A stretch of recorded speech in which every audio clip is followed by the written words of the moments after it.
Na cidade de Velha Catarina, uma pequena comunidade esquecida no interior profundo do Brasil, onde as casas de taipa se amontoavam ao redor de uma igreja colonial do século XIX, vivia o padre Augusto Mendes. Ele tinha 52 anos de sacerdócio, meio século inteiro dedicado a Deus e à igreja. Mas seus olhos haviam perdido o brilho há muito tempo. Não por falta de fé, mas pelo peso acumulado de décadas, vendo miséria que oração não resolvia, doenças que bênçãos não curavam, injustiças que homilias não corrigiam. Era um homem bom que havia se tornado cansado, que ainda acreditava em Deus, mas já não esperava mais milagres, que celebrava missas por hábito mais do que por convicção ardente. A paróquia de Padre Augusto servia uma área extensa que incluía 3 pequenos povoados além da cidade principal. Ele viajava regularmente para celebrar missas nesses lugares remotos, sempre acompanhado por seu sacristão, um homem quieto chamado Benedito, que conhecia cada trilha, cada atalho, cada família de toda aquela região esquecida pelo desenvolvimento. Eram viagens cansativas em estradas ruins, sob sol escaldante ou chuvas torrenciais. Mas Padre Augusto as fazia sem reclamar, porque era seu dever, sua vocação, mesmo que já não sentisse a alegria que um dia sentira ao servir. A história começou numa terça-feira de março, quando Benedito chegou à casa paroquial mais cedo que o usual, com uma expressão perturbada que imediatamente chamou a atenção do padre. Benedito explicou que havia recebido mensagem urgente de São Miguel dos Cajueiros, um dos povoados mais distantes, pedindo que o padre viesse imediatamente porque algo extraordinário estava acontecendo. Não conseguiu dar mais detalhes porque o mensageiro, um menino de 12 anos que correra a noite inteira para chegar até ali, estava tão agitado e confuso que suas explicações não faziam sentido. Falando sobre luz, sobre uma menina, sobre pessoas chorando e rezando, tudo misturado de forma incompreensível. Padre Augusto suspirou com cansaço antecipado.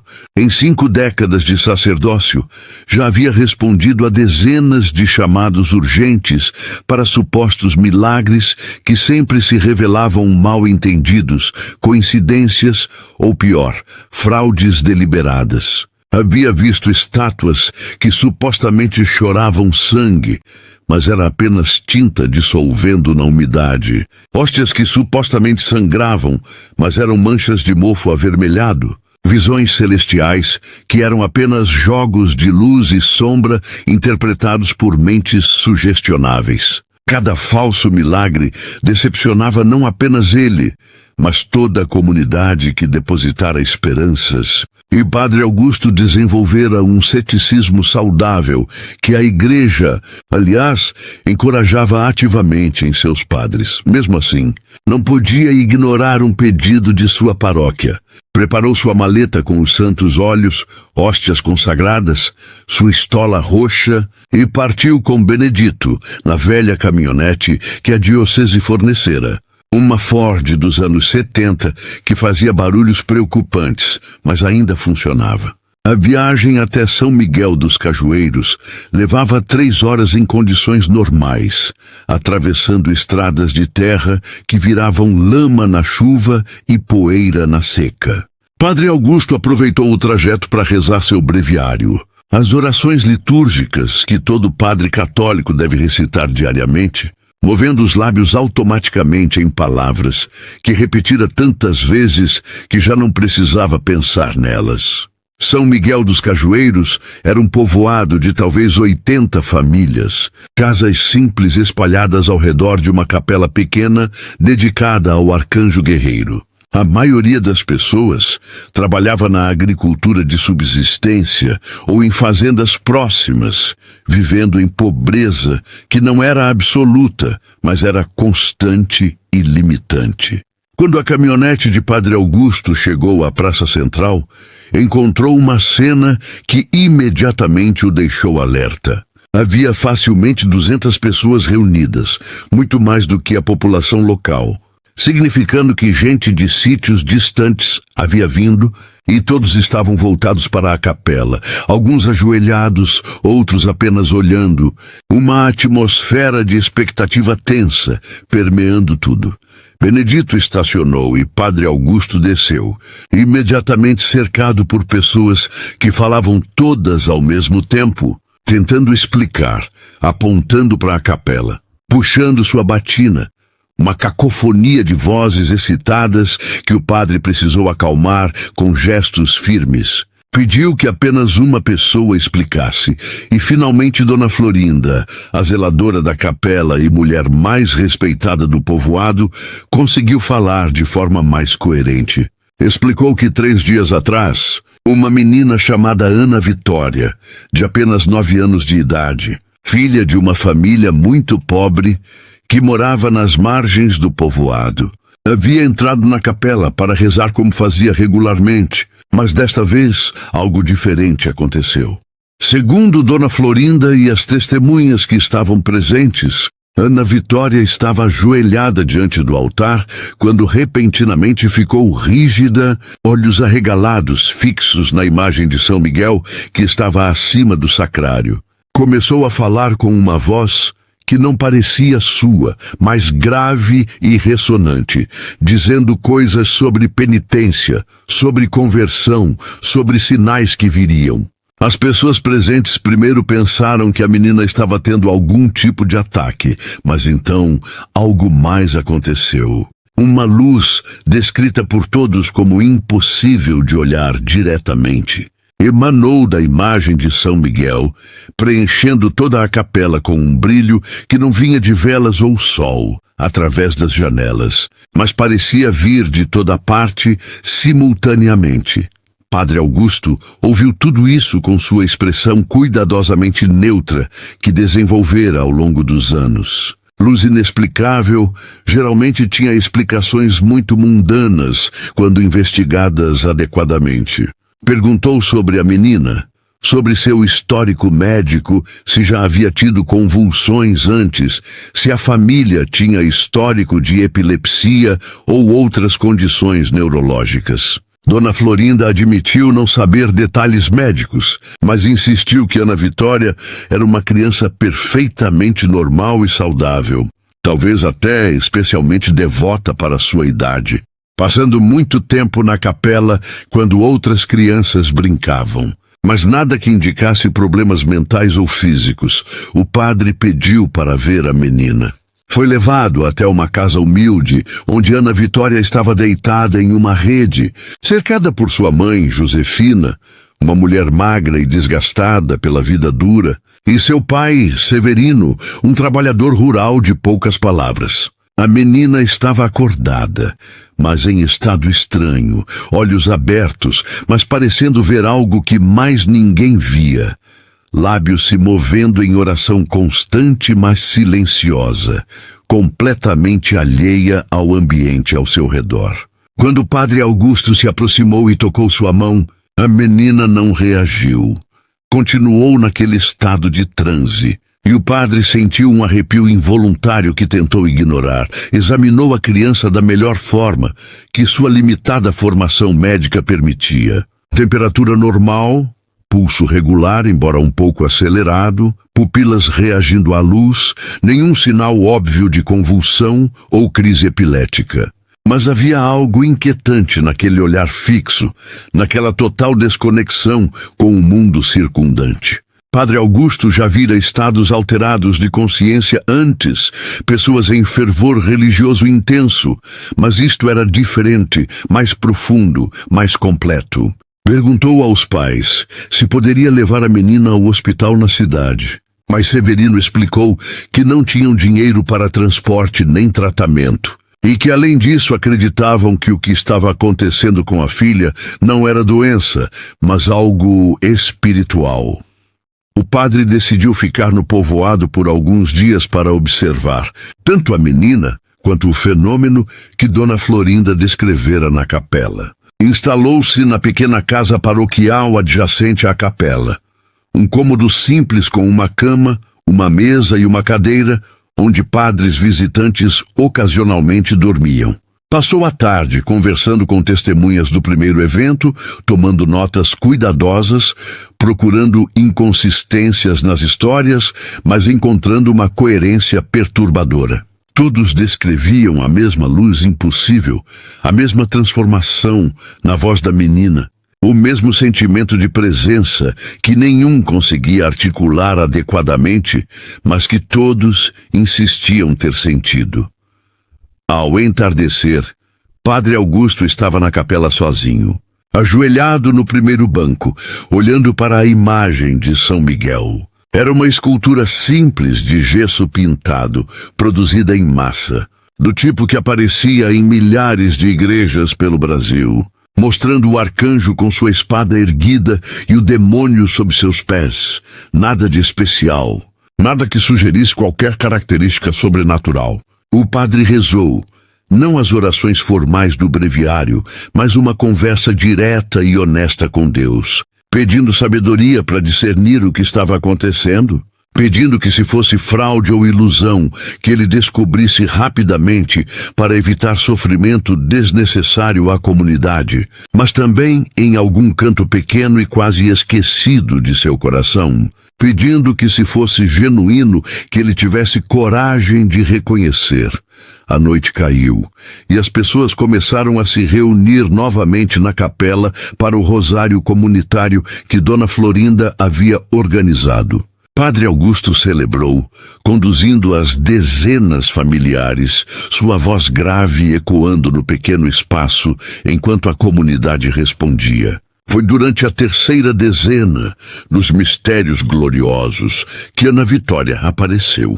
Sua mãe a trouxera, ainda naquele estado de transe, e a colocara sentada em um banco lateral.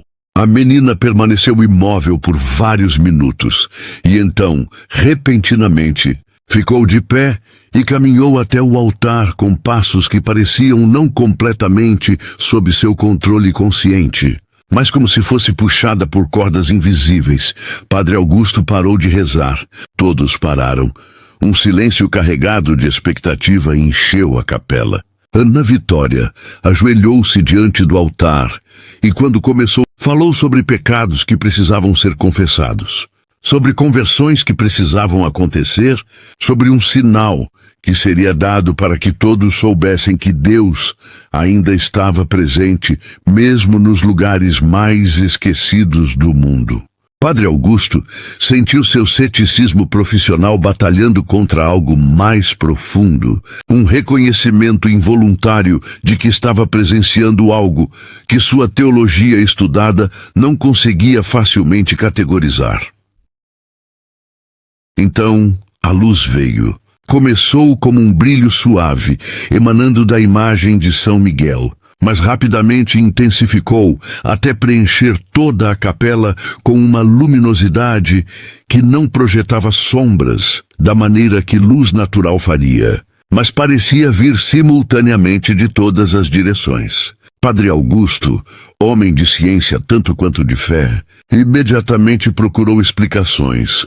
Olhou para as janelas, procurando faróis de carro, para o teto procurando refletores escondidos, mas não havia nada. Apenas aquela luz impossível que fazia seus olhos lacrimejarem não de dor, mas de algo que não conseguia nomear. E então, algo quebrou dentro de Padre Augusto Mendes. 52 anos de fé cansada, de ceticismo protetor, de expectativas enterradas sob camadas de desapontamento, tudo isso se desfez diante daquela luz inexplicável. Caiu de joelhos, não por decisão consciente, mas porque suas pernas simplesmente não conseguiam mais sustentá-lo, e pela primeira vez em décadas, chorou. Não um choro discreto e controlado, mas soluços profundos que saíam de algum lugar enterrado em seu peito, lágrimas que escorriam sem vergonha por seu rosto envelhecido, enquanto suas mãos se apertavam em oração desesperada e agradecida simultaneamente. Ao seu redor, toda a congregação também chorava, alguns ajoelhados, outros prostrados completamente no chão, todos tocados por algo que transcendia explicação racional. A luz permaneceu por talvez 3 minutos, embora depois ninguém conseguisse concordar sobre a duração exata. Tempo parecendo distorcido durante o evento e então gradualmente se desvaneceu, deixando apenas as velas e a pequena lâmpada elétrica que normalmente iluminava a capela. Ana Vitória, ainda ajoelhada, piscou, como se acordando de sono profundo, olhou ao redor confusa e sua mãe correu para pegá-la nos braços, enquanto a menina perguntava o que havia acontecido, sem nenhuma memória consciente do evento. Padre Augusto permaneceu ajoelhado por muito tempo, depois que todos haviam saído. Sozinho na capela escura, sua mente tentando processar o que testemunhara. Toda a sua formação teológica, todos os anos de estudo no seminário sobre como a igreja investiga alegações de milagres, todos os avisos sobre não aceitar facilmente o sobrenatural, tudo isso gritava que ele precisava manter distância crítica, documentar cuidadosamente, buscar explicações naturais. Mas seu coração, aquele órgão que ele pensava estar calcificado por décadas de rotina, pulsava com uma certeza que não vinha da razão, mas de experiência direta e indiscutível. Ele havia testemunhado algo genuinamente extraordinário. Nos dias seguintes, Padre Augusto conduziu sua própria investigação com meticulosidade que sua formação exigia. Entrevistou cada testemunha separadamente, procurando contradições.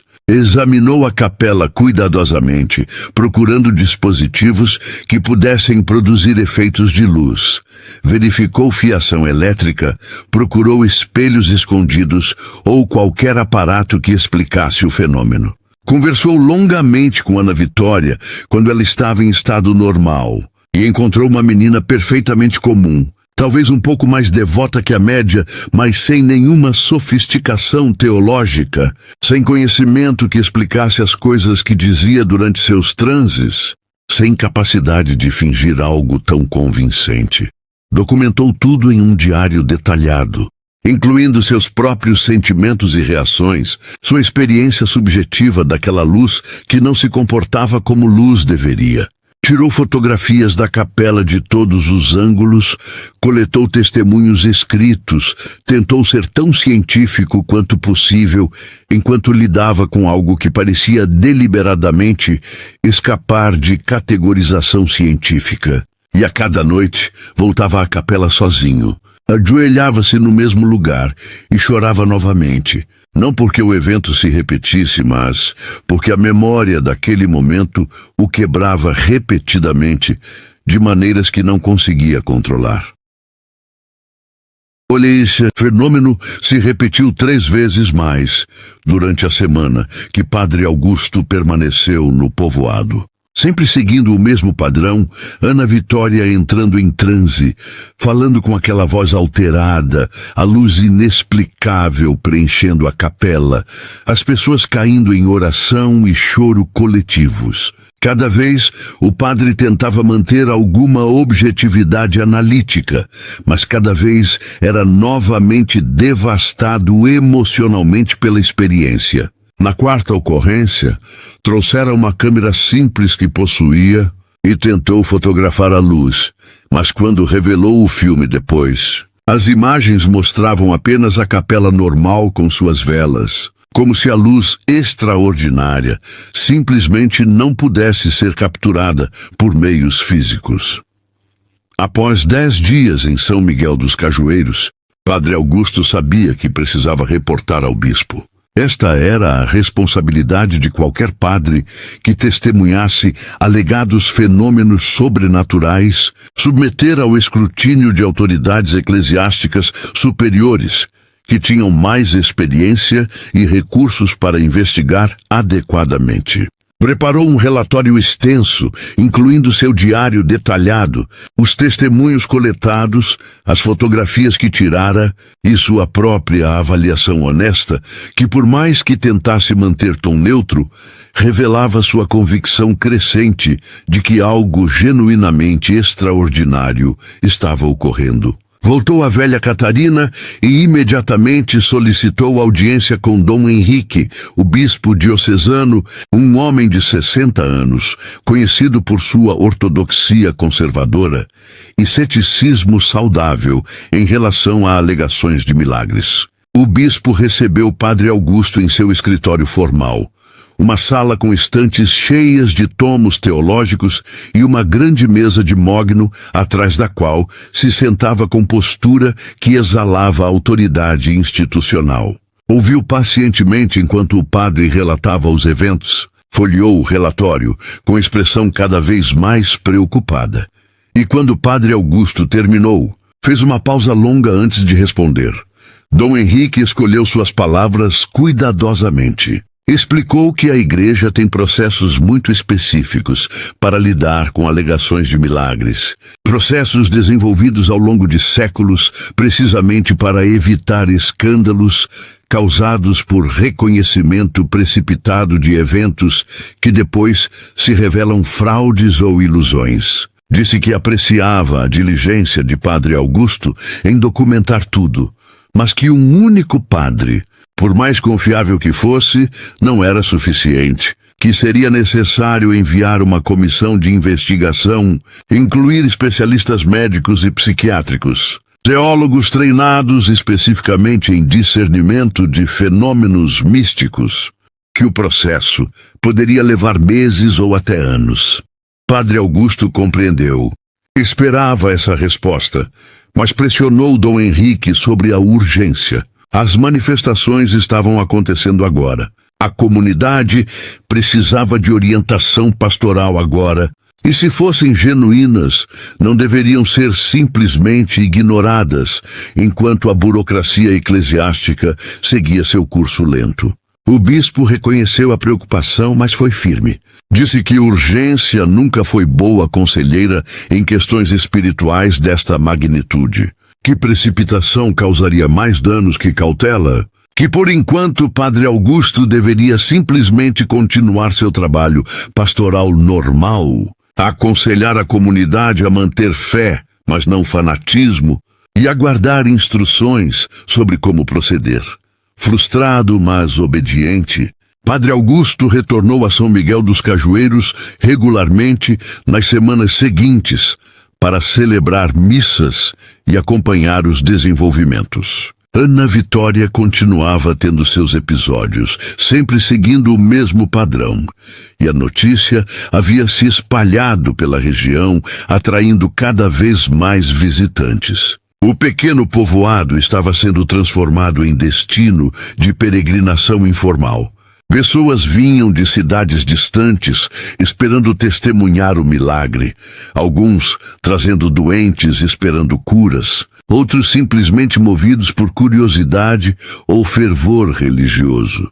A situação começou a se complicar quando comerciantes começaram a aparecer, vendendo terços, imagens, velas, água benta, que supostamente tinha poderes especiais, explorando a fé das pessoas para lucro. Padre Augusto tentou controlar isso, pregando contra a comercialização de fé, mas sua autoridade era limitada fora da própria capela. Havia também o problema de Ana Vitória e sua família, que viviam em pobreza, mas agora eram constantemente visitados por pessoas querendo ver a menina, tocar nela, pedir bênçãos, como se ela fosse santa viva. A família estava sendo sobrecarregada. A rotina da menina completamente desfeita, e Padre Augusto se preocupava com os efeitos psicológicos de toda aquela atenção em uma criança de 9 anos. 2 meses após seu primeiro relatório, Padre Augusto foi convocado novamente ao escritório episcopal, mas desta vez Dom Henrique não estava sozinho. Havia 2 outros homens presentes, apresentados apenas como representantes da congregação para a doutrina da fé. o departamento do Vaticano responsável por questões teológicas e investigação de alegados milagres. Eram romanos, falavam português com sotaque pesado e tinham uma qualidade fria e burocrática que imediatamente deixou o padre desconfortável. Pediram que relatasse novamente tudo, fizeram perguntas muito específicas e técnicas e tomaram notas extensivas sem revelar nenhuma reação ou opinião. O mais velho dos romanos, Monsenhor Carlo Benedetti, finalmente falou. Explicou que haviam revisado o relatório inicial, consultado com especialistas e tinham várias preocupações. Primeira, que os eventos se centravam em uma criança, e a igreja tinha particular cautela com alegações envolvendo menores pela vulnerabilidade de... Segunda, que não havia nenhum conteúdo teológico novo ou significativo nas mensagens que Ana Vitória transmitia, eram apenas chamados genéricos à penitência que poderiam vir de qualquer sermão comum. Terceira, e mais preocupante, que permitir este tipo de devoção popular não controlada poderia levar a problemas sérios de ordem pública, exploração financeira e até heresia, se pessoas começassem a venerar a menina ou o local de maneiras não aprovadas pela Igreja. O Padre Augusto tentou argumentar que as preocupações eram válidas, mas não negavam a possibilidade de autenticidade do fenômeno. Que luz inexplicável testemunhada por dezenas de pessoas, incluindo ele próprio, merecia investigação séria ao invés de dismissão cautelosa. Monsenhor Benedetti concordou que a investigação seria conduzida, mas deixou claro que enquanto isso o padre deveria ativamente desencorajar peregrinações, não permitir que a capela se tornasse foco de devoção especial e orientar Ana Vitória e sua família a buscar avaliação médica e psiquiátrica antes de atribuir os episódios a causas sobrenaturais. As instruções eram claras, mas profundamente perturbadoras para Padre Augusto. Não deveria ele, como pastor, reconhecer e nutrir manifestações genuínas do divino entre seu rebanho? Como poderia desencorajar fé quando testemunhara pessoalmente algo que renovara sua própria fé desgastada? Mas também compreendia a posição institucional, os perigos reais de fanatismo não controlado, a necessidade de proteger tanto a Igreja quanto os fiéis de enganos e abusos. Voltou a São Miguel dos Cajueiros, dividido entre obediência à autoridade eclesiástica e fidelidade ao que seu coração insistia ser verdadeiro. Tentou implementar as instruções que recebera, pregando sobre equilíbrio entre fé e razão, aconselhando pessoas a não negligenciarem suas responsabilidades diárias em busca de experiências místicas, sugerindo aos pais de Ana Vitória que a levassem a médicos para descartar causas naturais de seus transes. Mas as manifestações continuavam, sempre seguindo o mesmo padrão inexplicável, e cada vez que testemunhava novamente aquela luz impossível, a certeza de Padre Augusto se aprofundava não através de argumento lógico, mas de experiência vivida que nenhuma quantidade de ceticismo conseguia desfazer completamente. A situação escalou 3 meses depois, quando Ana Vitória, durante um de seus transes, fez uma profecia específica. Disse que no próximo domingo, ao meio-dia exato, haveria um sinal no céu que todos poderiam ver, algo que confirmaria a autenticidade das mensagens que estava recebendo, algo que não poderia ser explicado ou dismissed como ilusão coletiva ou truque de luz. E notícia se espalhou rapidamente, ampliada por cada repetição, e no domingo anunciado chegaram ao pequeno povoado mais de 1.000 pessoas. Talvez 2.000, muito mais do que a infraestrutura local podia acomodar. Gente de toda a região e até de estados vizinhos, todos querendo testemunhar o sinal prometido. Padre Augusto estava aterrorizado. Se nada acontecesse, seria humilhação catastrófica não apenas para ele, mas para toda aquela gente que depositara esperanças. Seria a confirmação de que tudo não passava de delírio ou fraude. Seria golpe devastador para a fé, que já era frágil em muitas daquelas pessoas pobres que enfrentavam vidas duras, onde milagres eram única centelha de esperança. Rezou intensamente durante toda a semana anterior, não pedindo necessariamente que milagre acontecesse, mas pedindo que, se fosse vontade de Deus, que ficasse claro de forma que não deixasse dúvidas, e que, se não fosse vontade de Deus, que Ana Vitória simplesmente parasse de ter aqueles episódios antes que dano maior fosse causado. O domingo chegou com o céu completamente claro, azul intenso sem uma única nuvem, sol escaldante típico da região naquela época do ano. As pessoas se aglomeravam na praça em frente à capela, muitas segurando terços, algumas de joelhos sobre o chão quente, outras simplesmente esperando com mistura de esperança e ceticismo. Padre Augusto celebrou a missa matinal numa capela lotada até transbordar, sua voz tremendo ligeiramente ao pronunciar as palavras familiares da liturgia. Sua mente metade presente no ritual e metade em oração desesperada sobre o que aconteceria ao meio-dia. 11h50 da manhã, a tensão era palpável. Pessoas olhavam constantemente para relógios, para o céu, umas para as outras. 12:05, alguns começaram a rezar em voz alta. 12:02.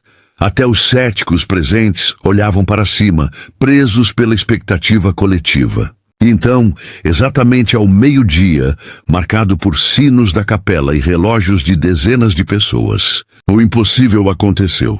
O sol, aquela esfera brilhante que ninguém consegue fitar diretamente, pareceu diminuir sua intensidade, tornando-se como disco prateado que se podia olhar sem dor ou desconforto. Então, começou a se mover.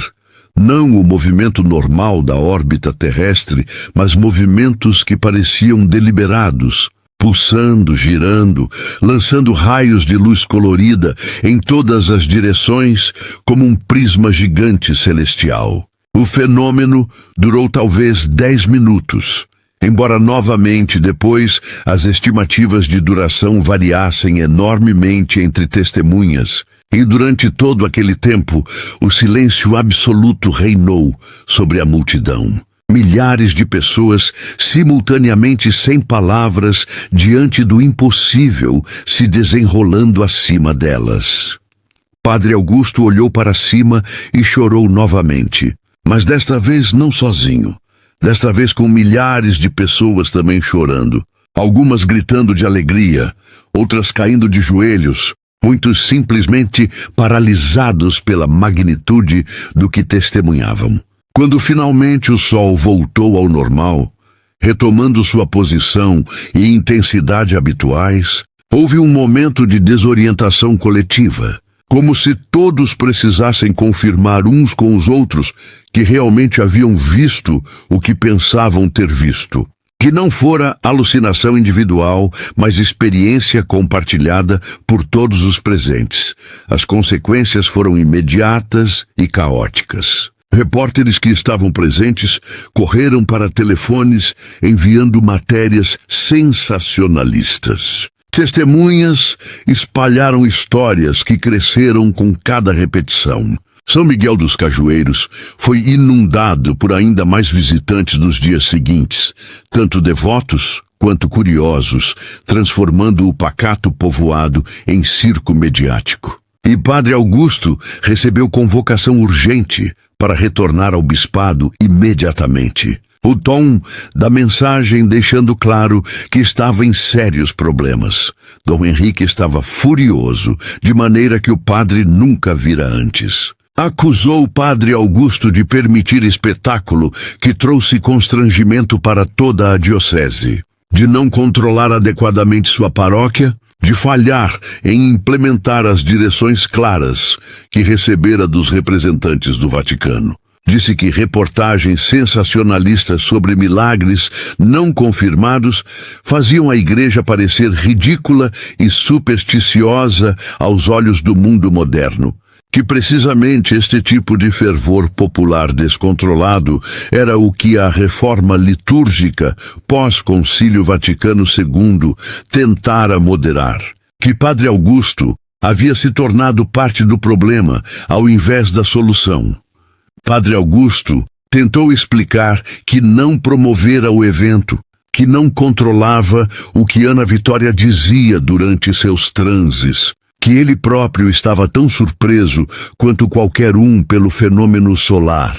Mas Dom Henrique não estava interessado em explicações. Informou que Monsenhor Benedetti e sua equipe retornariam para conduzir investigação formal, mas que enquanto isso Padre Augusto estava sendo removido de São Miguel dos Cajueiros, que outro padre seria designado para aquela área, que ele deveria limitar-se às suas funções em Velha Catarina e não fazer nenhuma declaração pública sobre os eventos sem autorização explícita da diocese. A remoção foi devastadora. Padre Augusto havia desenvolvido laços profundos com a comunidade de São Miguel dos Cajueiros, especialmente após testemunhar juntos algo tão extraordinário. Mas obedeceu, porque obediência era parte fundamental de seus votos sacerdotais, porque a estrutura hierárquica da Igreja não era opcional para padres que discordavam de ordens superiores. Celebrou uma última missa no povoado, onde a capela estava novamente lotada e muitos choravam, não só pela perda do padre, mas pelo sentimento crescente de que algo precioso estava sendo tirado deles por autoridades distantes que não compreendiam ou não queriam compreender. O padre substituto designado para São Miguel dos Cajueiros era jovem, recém-ordenado, escolhido precisamente por não ter conexão emocional com os eventos e por ter sido instruído explicitamente a desencorajar atividades devocionais especiais. Pregava sermonicamente sobre distinguir fé genuína de superstição, sobre perigos de buscar sinais extraordinários quando a presença de Deus deveria ser encontrada nos sacramentos ordinários e vida diária, sobre como verdadeira santidade é silenciosa e não espetacular. Suas pregações, embora teologicamente corretas, falhavam em conectar com a comunidade que havia experimentado algo que palavras cuidadosas e teologia acadêmica não conseguiam articular nem invalidar.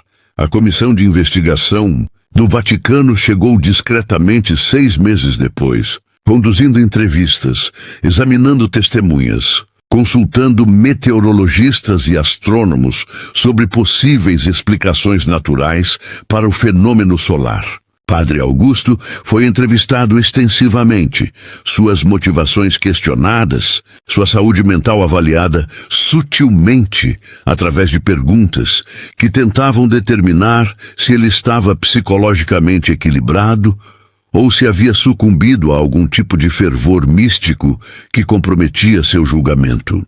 Os investigadores eram profissionais, cordiais, mas distantes, tratando todo o assunto com frieza clínica, que contrastava drasticamente com a intensidade emocional que o padre associava aos eventos.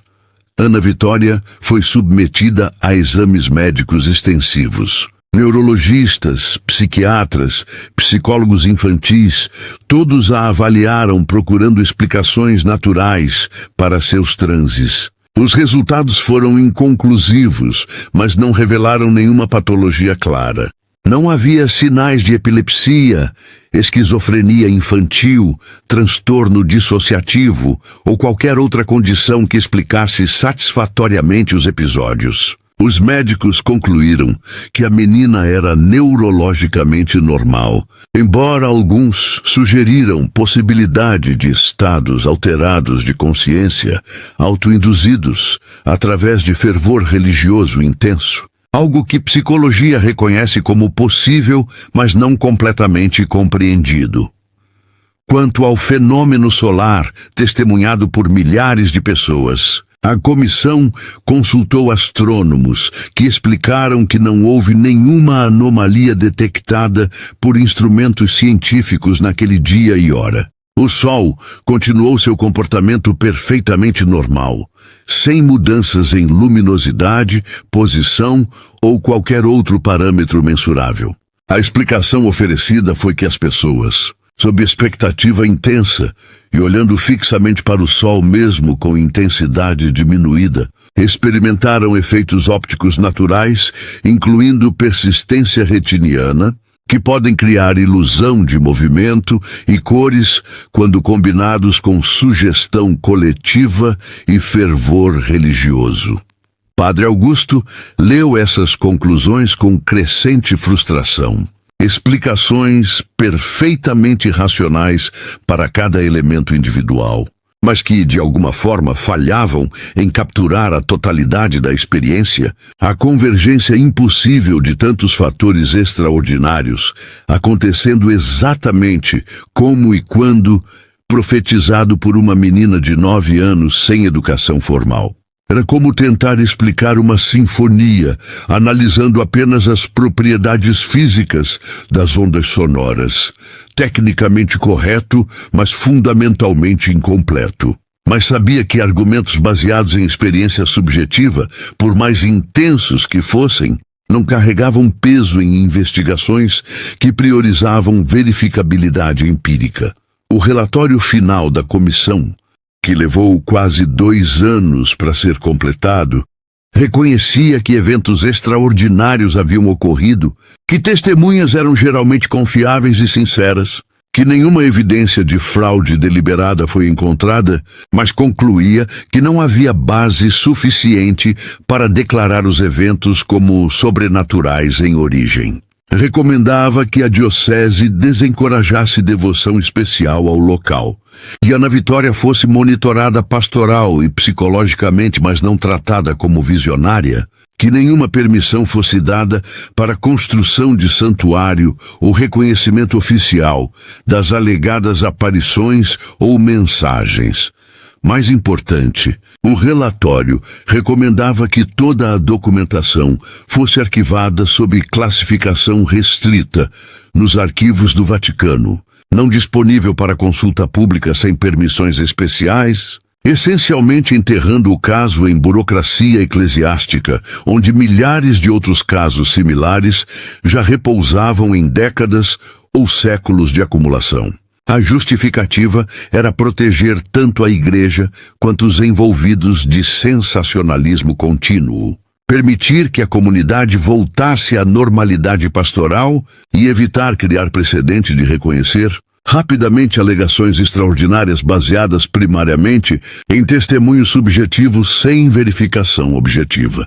Definitiva, Padre Augusto recebeu cópia do relatório com carta oficial de Dom Henrique, agradecendo sua cooperação com a investigação e lembrando-o de seu dever de não discutir publicamente os eventos ou as conclusões da comissão. Era essencialmente ordem de silêncio, não absoluta, mas prática, permitindo-lhe falar sobre o assunto apenas em contextos pastorais apropriados e sempre enfatizando as conclusões oficiais que favoreciam explicações naturais e cautela sobre interpretações sobrenaturais. Para um homem que testemunhara o que testemunhara, que fora transformado pelo que experimentara, era ordem profundamente dolorosa, sentindo-se como Pedro sendo instruído a negar o Cristo que conhecera pessoalmente. Os anos seguintes foram de luta interna para Padre Augusto.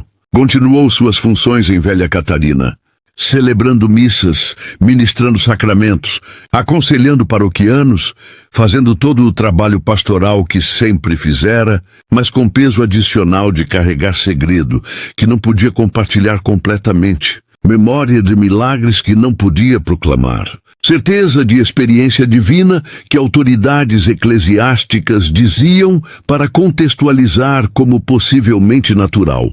Desenvolveu insônia, acordando frequentemente no meio da noite com memória daquela luz na capela, daquele sol impossível dançando no céu, das lágrimas que chorara quando 52 anos de fé cansada foram repentinamente revivificados. Alguns paroquianos de São Miguel dos Cajueiros ainda o procuravam ocasionalmente, fazendo a longa viagem até Velha Catarina para conversar com o padre que entendia, que estivera lá, que não os tratava como fanáticos ou iludidos. Nessas conversas privadas, Padre Augusto caminhava em linha tênue entre honestidade pastoral e obediência às diretrizes que recebera. Não negava o que testemunharam juntos, mas também não encorajava interpretações que contradissessem as conclusões oficiais, tentando ajudá-los a integrar suas experiências extraordinárias em fé católica ortodoxa, que não dependia de milagres contínuos, mas encontrava Deus nos sacramentos ordinários e na vida diária. Ana Vitória cresceu, seus episódios gradualmente cessando conforme entrava na adolescência. Aos 16 anos, era uma jovem aparentemente normal, ainda devota, mas não extraordinariamente. Seus anos como centro de fenômenos inexplicáveis, parecendo quase como sonho distante ou história que havia acontecido a outra pessoa. Padre Augusto a visitou algumas vezes ao longo dos anos, sempre impressionado com sua normalidade, com ausência de orgulho ou sentimento de ser especial, com humildade genuína sobre eventos que não compreendia completamente, mas que aceitava como parte misteriosa de seu passado. Ela planejava estudar enfermagem, queria ajudar pessoas de maneiras práticas e concretas. Parecia ter internalizando mensagem de que santidade verdadeira está em serviço humilde, e não em experiências extraordinárias. 20 anos após os eventos, Padre Augusto era homem de 70 e poucos anos, ainda ativo, mas visivelmente envelhecido, cabelo completamente branco, costas mais curvadas, movimentos mais lentos. Dom Henrique havia se aposentado, substituído por bispo mais jovem que conhecia a história de São Miguel dos Cajueiros, apenas como nota de rodapé em arquivos diocesanos, mais interessado em questões contemporâneas de justiça social e evangelização moderna, do que em alegados milagres de décadas atrás. A própria vila havia mudado. Estrada pavimentada agora conectando-a à rodovia principal, eletricidade confiável, acesso à internet, jovens deixando para buscar oportunidades em cidades maiores, a capela onde tudo acontecera agora, frequentada principalmente por idosos que lembravam. Padre Augusto desenvolveu o hábito de ir a São Miguel dos Cajueiros uma vez por ano, sempre no aniversário do fenômeno solar, não para celebrar ou comemorar oficialmente, mas simplesmente para rezar na capela, onde sua fé fora renovada de maneira tão dramática. Ajoelhava-se no mesmo lugar onde estivera 20 anos antes. Olhava para a mesma imagem de São Miguel, agora desbotada e precisando de restauração, e conversava com Deus de maneira direta e honesta que caracterizava sua espiritualidade amadurecida. Agradecia pela experiência, mesmo com todas as complicações que trouxera. Agradecia por ter sido quebrado e renovado. Agradecia por ter aprendido que fé genuína às vezes exige segurar tensão entre experiência pessoal e submissão institucional sem resolver completamente essa tensão. Foi durante uma dessas visitas anuais, aos 74 anos, que Padre Augusto sofreu ataque cardíaco súbito enquanto rezava sozinho na capela. Foi encontrado por Dona Florinda, agora muito idosa, mas ainda zeladora fiel do lugar, ajoelhado com mãos postas em oração, rosto sereno, apesar da morte súbita, como se houvesse partido no meio de conversa com Deus, que finalmente podia continuar face a face. Morreu no lugar onde testemunhara o inexplicável, onde chorara lágrimas de renovação espiritual, onde aprendera que mistério é parte essencial de fé autêntica e não problema a ser resolvido. O funeral de Padre Augusto foi bem frequentado. Paroquianos de Velha Catarina e de todos os povoados que serviram ao longo de meio século de sacerdócio vieram prestar respeito. Ana Vitória, agora mulher de quase 30 anos, casada e mãe de 2 filhos, veio com sua família. Durante a homilia fúnebre, o bispo jovem falou genericamente sobre vida de serviço sacerdotal dedicado, sobre fidelidade às responsabilidades pastorais, sobre legado de padre que amou seu rebanho, mas não mencionou nada sobre os eventos de São Miguel dos Cajueiros. História já suficientemente enterrada em décadas de silêncio institucional, que nova geração de liderança eclesiástica considerava irrelevante ou potencialmente constrangedora. Mas após a cerimônia oficial, um grupo pequeno, principalmente pessoas idosas de São Miguel dos Cajueiros, reuniu-se informalmente na casa paroquial onde Padre Augusto vivera.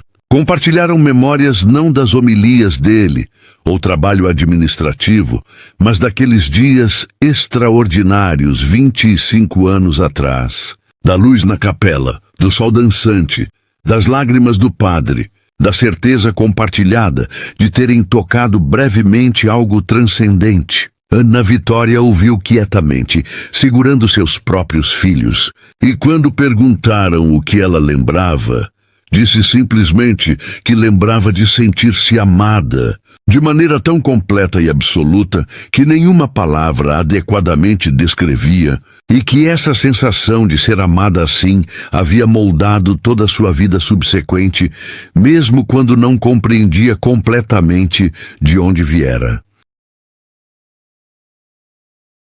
Os arquivos do Vaticano, naquele labirinto imenso de documentação acumulada através de séculos, guardam o relatório completo sobre São Miguel dos Cajueiros em sessão de acesso restrito.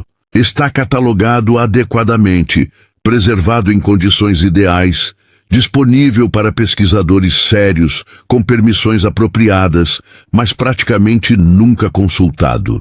É um entre milhares de casos similares de alegados milagres investigados e não confirmados. Cada um representando experiências intensas de pessoas reais, fé genuína, esperanças depositadas, mas nenhum alcançando o padrão extremamente alto que a Igreja moderna estabelece para reconhecimento oficial de intervenção sobrenatural.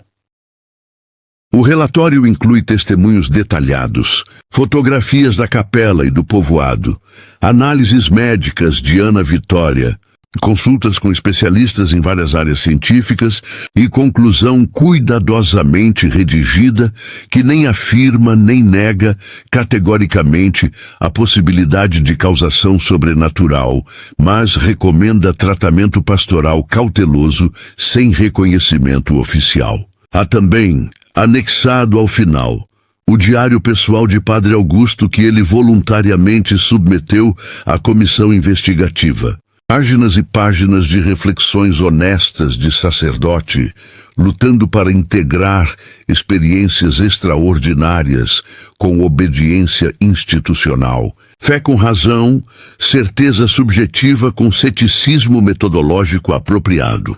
Nas últimas páginas de seu diário, escritas pouco antes de sua morte, Padre Augusto refletia sobre o significado de tudo que vivera. Escreveu que talvez o verdadeiro milagre não fosse a luz ou o sol dançante, fenômenos que permaneciam ambíguos e disputados, mas a transformação em seu próprio coração, a renovação de fé que pensara estar morta, a capacidade de continuar acreditando e servindo, mesmo quando autoridades que respeitava diziam que sua experiência mais profunda era provavelmente ilusão ou coincidência extraordinária. Escreveu que aprendera a segurar paradoxos sem resolver, a ser simultaneamente obediente filho da Igreja e testemunha fiel do que presenciara, a aceitar que mistério é resposta válida quando certeza não é possível. Escreveu também sobre Ana Vitória, expressando gratidão por ver a menina crescer em mulher equilibrada e boa, apesar de ter sido centro de tanto escrutínio e controvérsia em idade vulnerável. Via nisso talvez confirmação maior que qualquer fenômeno espetacular.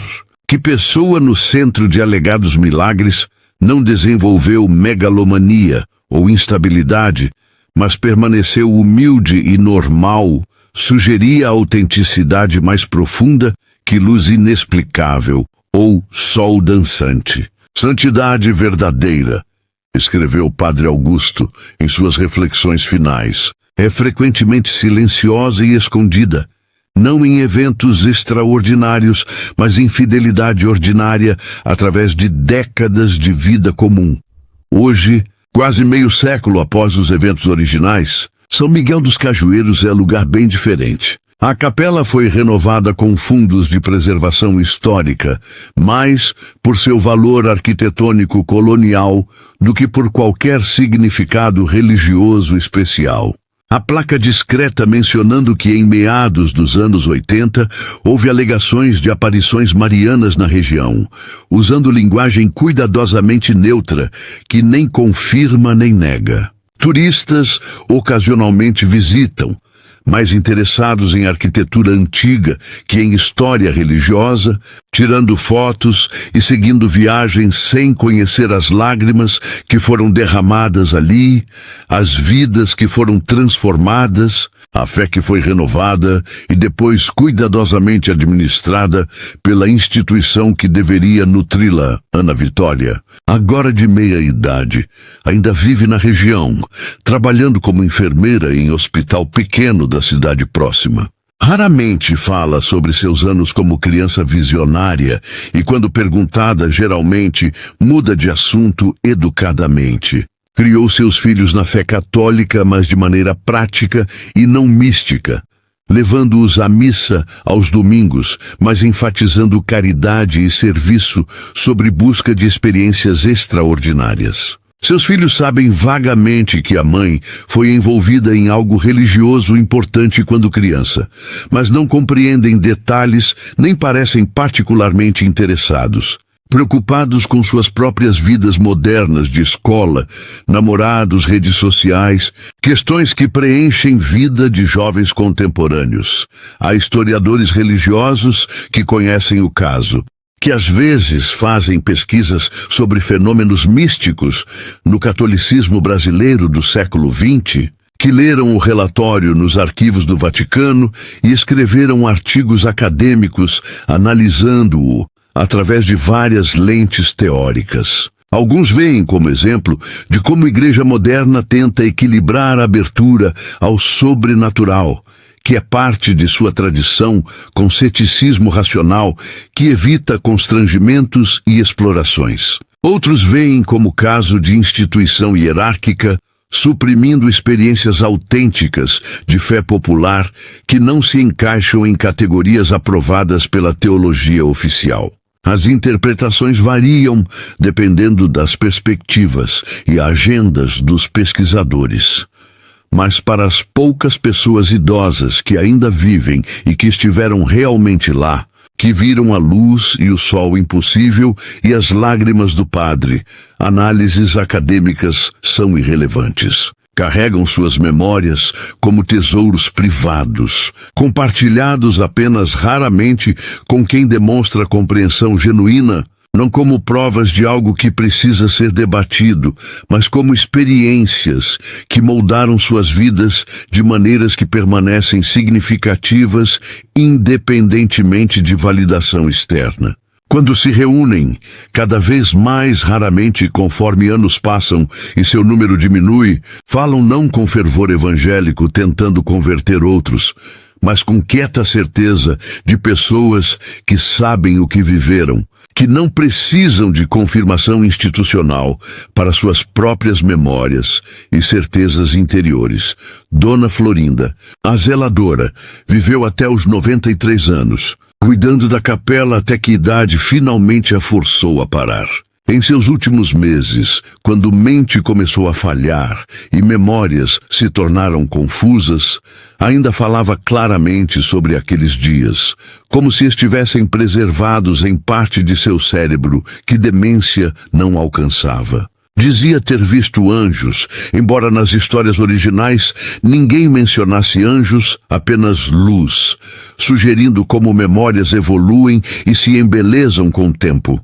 Mas a essência permanecia consistente, a certeza de ter testemunhado algo que não pertencia ao mundo ordinário de causas e efeitos naturais, algo que validava décadas de fé simples em Deus, que ela imaginava estar atento, mesmo à vila pequena e esquecida onde vivera a vida inteira. A Igreja Católica, instituição que sobreviveu 2000 anos precisamente por sua capacidade de equilibrar continuidade com adaptação, tradição com modernidade, fervor com cautela, continua navegando a tensão entre experiências místicas individuais e necessidade de ordem institucional.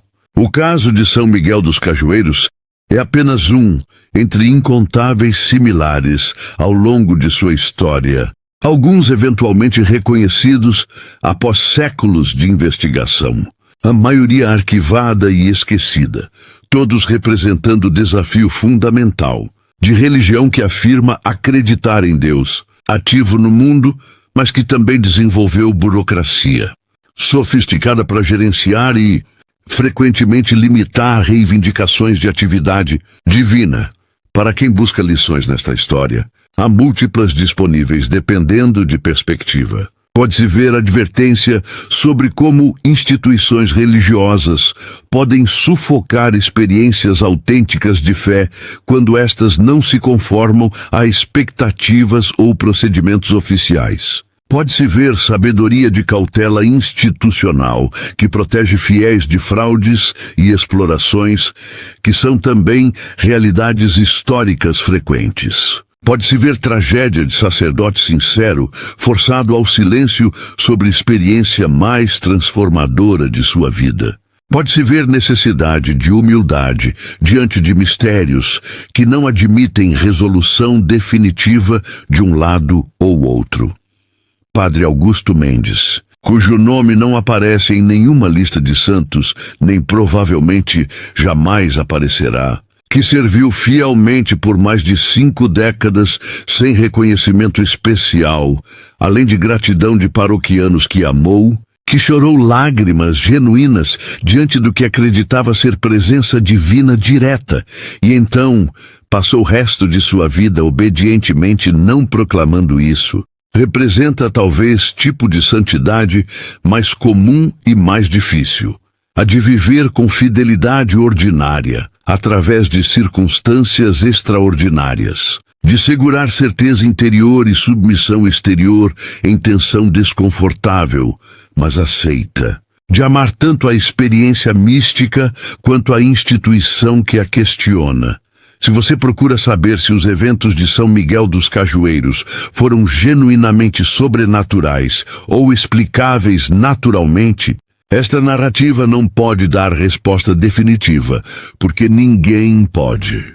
Testemunhas sinceras viram o que viram, mas percepção humana é notoriamente falível, especialmente sob condições de expectativa intensa e fervor coletivo.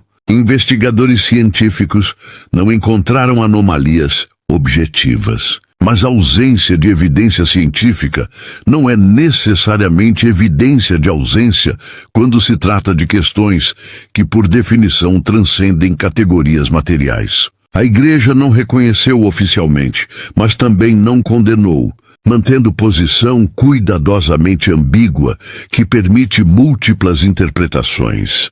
Talvez a questão mais importante não seja se os eventos foram milagres no sentido técnico que teologia define, mas o que fizeram nas vidas de pessoas que os experimentaram. Padre Augusto teve fé renovada que sustentou o resto de seu ministério através de décadas difíceis. Ana Vitória desenvolveu sentido profundo de ser amada, que moldou sua capacidade de amar outros como enfermeira e mãe. Comunidade de São Miguel dos Cajueiros, pelo menos temporariamente, experimentou unidade e propósito, que transcendeu divisões usuais de pobreza e dificuldade. Se essas transformações humanas reais e mensuráveis constituem milagre suficiente, independentemente de causação sobrenatural, os arquivos do Vaticano continuarão guardando seus segredos. Milhares de relatórios sobre alegados milagres que não alcançaram reconhecimento oficial, cada um representando histórias humanas de esperança, fé, às vezes decepção, ocasionalmente transformação genuína. São testemunho de que a humanidade continua buscando transcendência, continua interpretando experiências extraordinárias como possível toque do divino, continua precisando acreditar que há mais na realidade do que materialismo científico admite, mesmo quando evidências permanecem ambíguas e autoridades religiosas permanecem cautelosas. E talvez isso seja suficiente. Não certeza que elimina dúvida nem prova que convence céticos, mas fé que sustenta através de ambiguidade, esperança que persiste apesar de falta de confirmação, amor que transforma vidas, independentemente de se sua fonte pode ser objetivamente verificada. Padre Augusto morreu sem ver reconhecimento oficial do que testemunhara, mas morreu em paz, ajoelhado em oração, tendo vivido vida fiel e amorosa. Ana Vitória cresceu sem tornar-se santa oficialmente reconhecida, mas tornou-se mulher boa que alivia sofrimento e cria vida. A comunidade não se tornou destino de peregrinação internacional, mas aqueles que estiveram lá carregam memória que continua significativa décadas depois. No final, talvez a história de São Miguel dos Cajueiros seja menos sobre se o Vaticano escondeu um milagre, e mais sobre como experiências profundas de transcendência ocorrem em vidas ordinárias de pessoas comuns, como instituições falíveis tentam gerenciar reivindicações de extraordinário, e como fé autêntica frequentemente existe na tensão entre experiência subjetiva e verificação objetiva, entre certeza interior e submissão exterior, entre o que coração insiste ser verdadeiro e o que autoridades dizem ser prudentemente questionável. E nessa tensão não resolvida, desconfortável, mas honesta, talvez esteja a verdade mais profunda que qualquer milagre espetacular poderia